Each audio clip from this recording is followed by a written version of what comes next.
Hello guys, welcome back to our channel. Episode ആരംഭിക്കുമ്പോൾ കാണിക്കുന്നത് നെല്ലിശ്ശേരിയാണ്.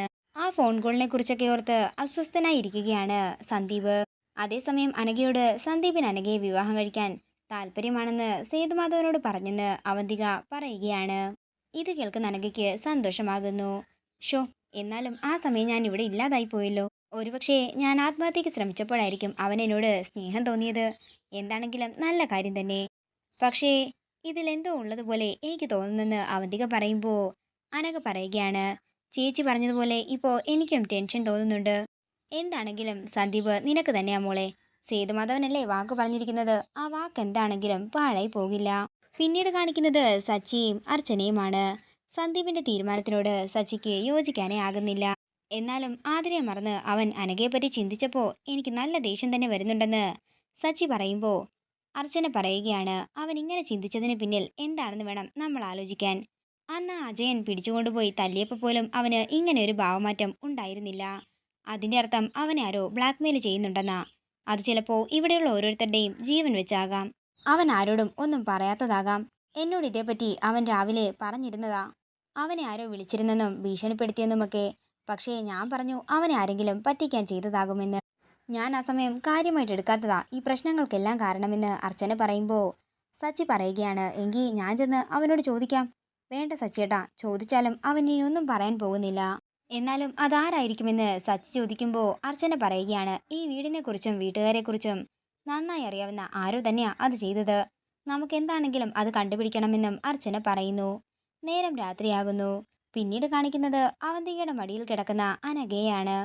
നിന്റെ മുഖത്തെ സന്തോഷം കാണുമ്പോഴാ എനിക്കിപ്പോൾ സമാധാനമാകുന്നത്.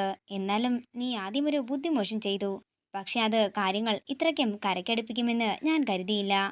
എന്റെ ചേച്ചി ഇതൊക്കെ ആദ്യമേ ചെയ്യേണ്ടതായിരുന്നെന്നാ ഞാനിപ്പോൾ ചിന്തിക്കുന്നതെന്ന് അനഘയും പറയുന്നു. അതേസമയം അർച്ചന മുറിയിലേക്ക് വരികയാണ്.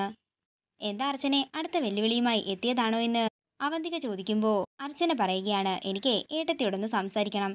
അതിന് മറ്റൊരാൾ വേണ്ട ആവശ്യമില്ല. എനിക്ക് തന്നെ അറിയാം മുഖത്ത് നോക്കി പറയാൻ. സന്ദീപിന്റെയും അനഘയുടെയും വിവാഹം നടക്കില്ലെന്ന് ഞാൻ നിങ്ങളുടെ നേർക്കുനേർ നിന്നല്ലേ വെല്ലുവിളിച്ചത്. അപ്പോൾ നിങ്ങൾ സന്ദീപിനെ ഭയപ്പെടുത്തിയും ഭീഷണിപ്പെടുത്തിയും ഈ വിവാഹത്തിന് സമ്മതിപ്പിക്കുന്നത് ശരിയായ കാര്യമല്ലല്ലോ.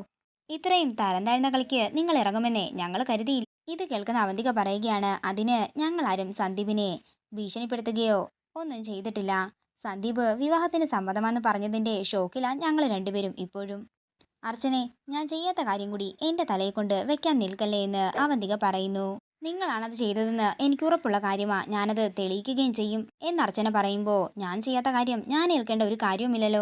ഞാൻ എന്തെങ്കിലും ചെയ്തിട്ടുണ്ടെങ്കിൽ നിന്റെ മുഖത്ത് നോക്കി പറയാനേ എനിക്കൊരു പേടിയുമില്ലെന്ന് അവന്തിക പറയുന്നു. എന്താണെങ്കിലും എന്റെ സത്യാവസ്ഥ തെളിയിക്കണല്ലോ.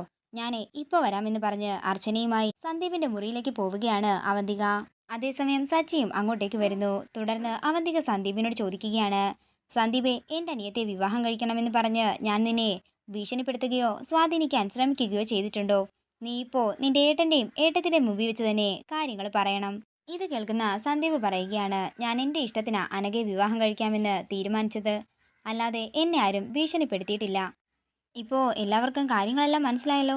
സന്ദീപ് പറയുന്ന കേട്ടില്ലേ, ആതിരയെ വേണ്ട അനഘയെ മതിയെന്ന്. അതിൽ നിന്ന് തന്നെ ആതിരയ്ക്ക് സന്ദീപിനോട് എന്തിഷ്ടമോ ഉണ്ടായിരുന്നതെന്ന് നമുക്കെല്ലാവർക്കും മനസ്സിലാക്കാമല്ലോ. ഇനിയും ഇങ്ങനത്തെ സംശയം കൊണ്ട് അർച്ചന എൻ്റെ അടുത്തേക്ക് വരരുത്. എൻ്റെ അനിയത്തിയെ വേദനിപ്പിക്കാനും ശ്രമിക്കരുത്. സച്ചി, നിന്റെ വിവാഹത്തിന് മുമ്പ് നമ്മളെല്ലാവരും ഇവിടെ എങ്ങനെയാ ജീവിച്ചിരുന്നതെന്നേ നീ നിന്റെ ഭാര്യയ്ക്കൊന്ന് പറഞ്ഞു മനസ്സിലാക്കി കൊടുക്ക്. അത്രയും പറഞ്ഞുകൊണ്ട് അവന്തിക തൻ്റെ മുറിയിലേക്ക് പോവുകയാണ്.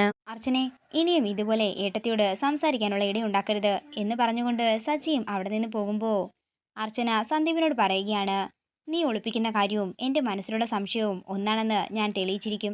അത്രയും പറഞ്ഞുകൊണ്ട് അർച്ചന മുറിയിലേക്ക് ചെല്ലുമ്പോൾ സച്ചി പറയുകയാണ്, ഞാൻ തന്നോട് പലവട്ടം പറഞ്ഞിട്ടുള്ളതാ സംശയത്തിൻ്റെ പേരിൽ ഒരാളെ ചോദ്യം ചെയ്യാൻ പോകരുതെന്ന്. പക്ഷേ ഇപ്പോൾ അതൊന്നുമല്ല നമ്മൾ ഇരട്ടുന്ന പ്രശ്നം. സന്ദീപിൻ്റെയും ആതിരയുടെയും കാര്യമാ. അതിൽ എത്രയും പെട്ടെന്ന് ഒരു പരിഹാരം കണ്ടെത്തണം. ഇതോടുകൂടി ഇന്നത്തെ എപ്പിസോഡ് ഇവിടെ തീരുകയാണ്. വീഡിയോ ഇഷ്ടമായെങ്കിൽ മറക്കാതെ ലൈക്ക് ചെയ്യുക, ഷെയർ ചെയ്യുക, കമൻറ്റ് ചെയ്യുക.